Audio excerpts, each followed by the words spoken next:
El actual presidente, al inicio de su gestión e incluso cuando aún era candidato a la presidencia, argumentaba el hecho de que él podía hacer que el país creciera entre un 4 y un 6%. La realidad es que el país no ha crecido, incluso ha decrecido. Estos crecimientos se vieron en países como China hace 20 o 30 años, crecimientos del 8, del 9, del 10%, crecimientos muy impresionantes, y era una promesa del presidente al inicio de su gestión.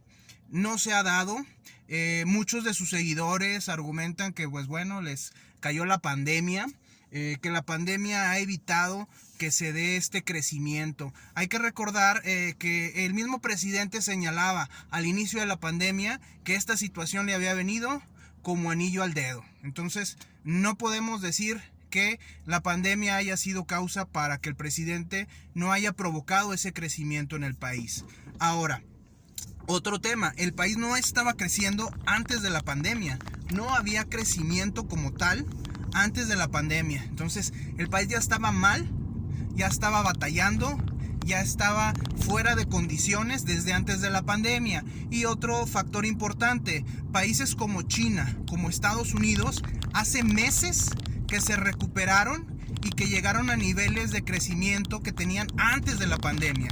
¿Por qué? Porque tuvieron acciones, porque invirtieron, porque se reunieron con los empresarios, porque tenían un plan de qué iban a hacer para reactivar su economía. En México prácticamente se le abandonó al empresario, se le abandonó al empleado que perdió su trabajo, no se hizo nada al respecto. ¿Cómo se espera que haya un crecimiento post pandemia si nunca hubo un plan ni acciones durante la pandemia? Eso explica el por qué México no ha crecido.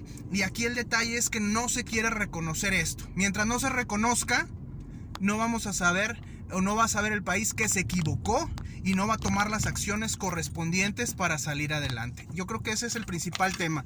No hay una autocrítica, no hay un entender que se hicieron mal las cosas antes, que se hicieron mal las cosas durante la pandemia, y eso nos impide salir adelante como han salido otros países. A pesar de que Estados Unidos ya salió y normalmente nuestra economía está muy ligada a la de ellos, en esta ocasión no nos pudieron arrastrar, no nos pudieron jalar, y mientras ellos han crecido, nosotros seguimos estancados sin crecimiento.